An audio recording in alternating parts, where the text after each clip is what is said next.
आपल्या म्हणजे काय झालं की आपल्या त्यांची गजानन दादा म्हणून त्यांना ओळखायला शिकलो.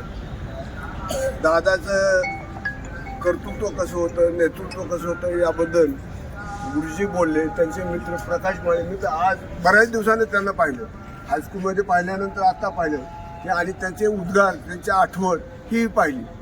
दादा हे कुटुंबातले थोरले कर्ते होते.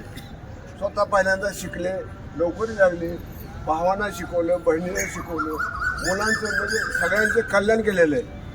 आता दादांचा आणि आमचा संबंध म्हणजे हायस्कूलपासून हे दादा आमच्या पुढे शिकायला होते. हायस्कूलपासूनचा आमचा संपर्क होता आणि त्याच्यानंतर 10 वर्ष आम्ही सोलापूरला सिद्धेश्वर एक्सप्रेसनं अपडाऊन केलं.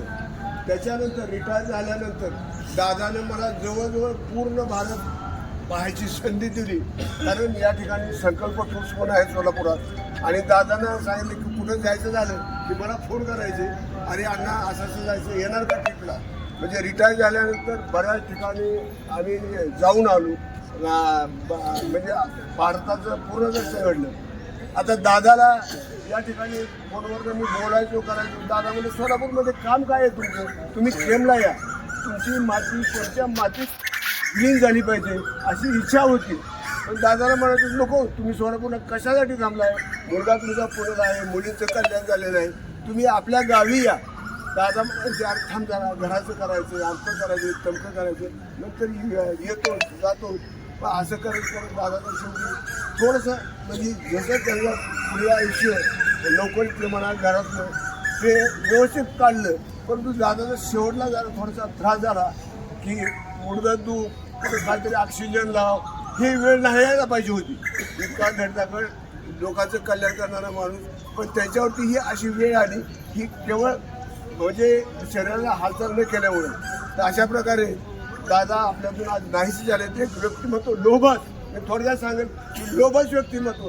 त्यांचा सहवास आपल्याला नेहमी हवासा वाटायचा. मी तुझ्या काही गोष्टी नडल्या आडल्या तर दादांचा सल्ला घेतो आणि योग्य तो सल्ला देणारी व्यक्ती.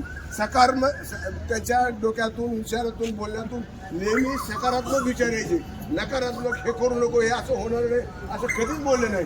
पुढे स्फूर्ती देऊन सकारात्मक विचार करून येणाऱ्या व्यक्तीला समजून सांगायचे.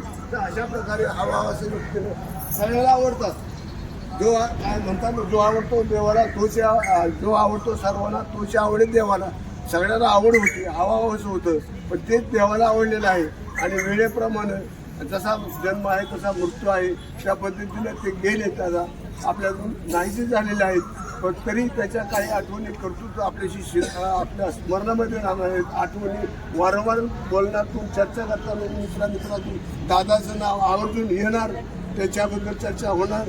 कुठली गोष्ट केली असते दादानं काय केलं असतं ह्याची जाणीव होणार. तर अशा प्रकारे दादा आज आपल्यातून नाहीसे झाले आहेत. दादाच्या मृतात्म्यास शांती मिळावी आणि त्यांच्या कुटुंबियांना एक सावरण्याचं सामर्थ्य परमेश्वरानं द्यावं अशी परमेश्वराला मी एक प्रार्थना करतो. आणि दादांना शेवटची आपली श्रद्धांजली वाहण्यासाठी आपण सर्वांना 1-2 मिनटं उठून उभं राहावं.